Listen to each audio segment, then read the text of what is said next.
I stand in the queue at the post office. My back aches. It is the kind of ache you earn after 40 years of double shifts on a surgical ward. I have my pension letter in my hand.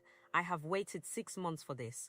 I just need to collect my first payment. The woman behind the glass is young.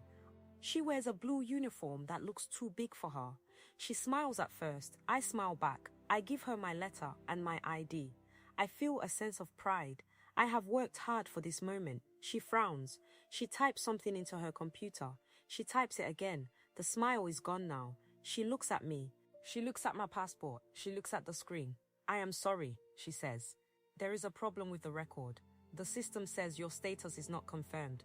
It says you are not eligible for public funds. I laugh. It is a small, dry sound. I tell her there must be a mistake. I moved here in 1968. I was a child. I have paid my taxes every single month since I was 18. I have my national insurance number.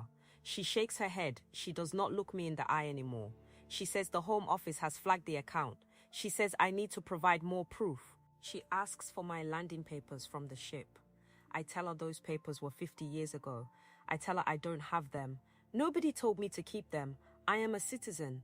I am a nurse. I have a British passport. She reaches for a red stamp. She presses it onto my letter. Denied. She slides the paper back under the glass. The line behind me is getting long. People are staring. I can feel their eyes on my neck. I am not a criminal, I say. My voice is louder now. I am a nurse. I have saved lives in this city. I have delivered babies. I have held the hands of the dying. The woman looks past me. Next, she says. She does not look at me again. I walk out into the cold London air. The wind cuts through my coat. I feel small. I feel invisible. I go home to my flat. It is a small flat, but it is mine. Or I thought it was mine. The next week, the letters start coming. They are not like the letters I used to get. They are printed on cheap paper. The language is cold. They use words like illegal and detention. They tell me I have no right to be here. I go to the drawer in my bedroom. I pull out my files. I have everything. I have my nursing certificates. I have my marriage license. I have the cards my patient sent me to Nurse Miller. Thank you for everything. I call the number on the letter. I wait on hold for 2 hours. Music plays on a loop. It is a cheerful tune that makes my skin crawl. When a man finally answers, he sounds bored. I give him my reference number. I tell him I have been here since I was 6 years old. I tell him about the hospital. I tell him I am a grandmother. He interrupts me. He asks for a document from every single year of my life. Every year since 1968. He wants rent receipts from 1974. He wants utility bills from 1982. I don't have those things. I say, who keeps a phone bill from 40 years ago? The man sighs. He says without proof, the record is blank. He says the government destroyed the old landing cards. He says it is my responsibility to prove I was here. But you know I was here. I say, you have my tax records. You have my NHS pension file. He says those departments do not talk to each other. He says if I cannot provide the papers, I must prepare to leave. He says I am a prohibited person. I hang up the phone. My hands are shaking. I look at my hands. They are scarred from years of scrubbing in. They are steady hands. But today, they will not stop trembling. I stop going out. I am afraid of the police. I am afraid of the vans I see on the street. I see a news report about a man like me. He was sent back to an island he hasn't seen in 50 years. He died in a cage. My daughter comes over. She sees the stack of letters. She sees that my fridge is empty. I haven't been to the shop. I am afraid to use my bank card. I heard they are freezing accounts. Mom, what is this? She asks. She is a lawyer. She is sharp. She reads the letters, and her face turns grey. I tell her I didn't want to worry her. I tell her it's just a mistake. I tell her they will fix it. They aren't trying to fix it, she says. They are trying to make you leave. This is the hostile environment. It is a policy. She takes me to a centre. It is a dusty room filled with people who look like me. Old men in sharp suits. Women with tired eyes. We all have folders full of paper. We all look like we are waiting for a verdict.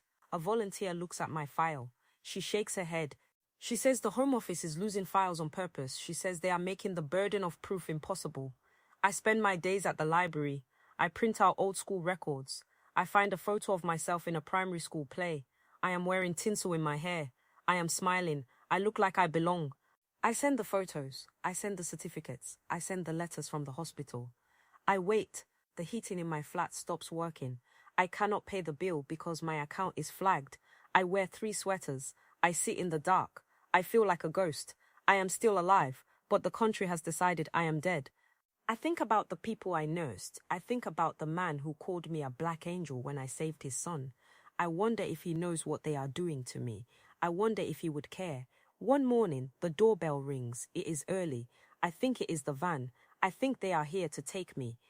I stay very still. I don't breathe. The doorbell rings again.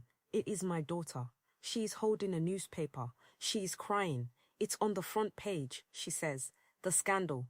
They are admitting it. The government says they are sorry. They say it was an administrative error. They call it a tragedy. They promise to make it right. I go back to the post office. I have a new letter. It has a gold seal. The woman behind the glass is different this time. She is older. She looks at my ID and her face softens. I heard about this on the news. She says, "I'm so sorry, dear." She processes the payment. She hands me the cash. It is a lot of money. It is the back pay they owed me. I look at the money in my hand. It feels heavy. It feels dirty. I walk to the hospital where I worked for 20 years. I stand across the street. I look at the windows of the surgical ward. I can see the nurses moving back and forth. They are wearing the same scrubs I used to wear. I thought I was part of the foundation of this place. I thought I was one of the bricks. But they showed me that I am just dust. They showed me that they can blow me away whenever the wind changes. I have my pension now. I have my status. I have a letter from a minister saying I am a valued member of society. I fold the letter and put it in my pocket. I don't feel like a citizen. I don't feel like a nurse. I feel like a guest who stayed too long. I feel like I am standing on a floor that could vanish at any second. I walk away from the hospital. I don't look back. The money is in my bag, but my home is gone. I am still here, but I am not the same woman who walked into that post office. That woman believed she belonged. This woman knows better.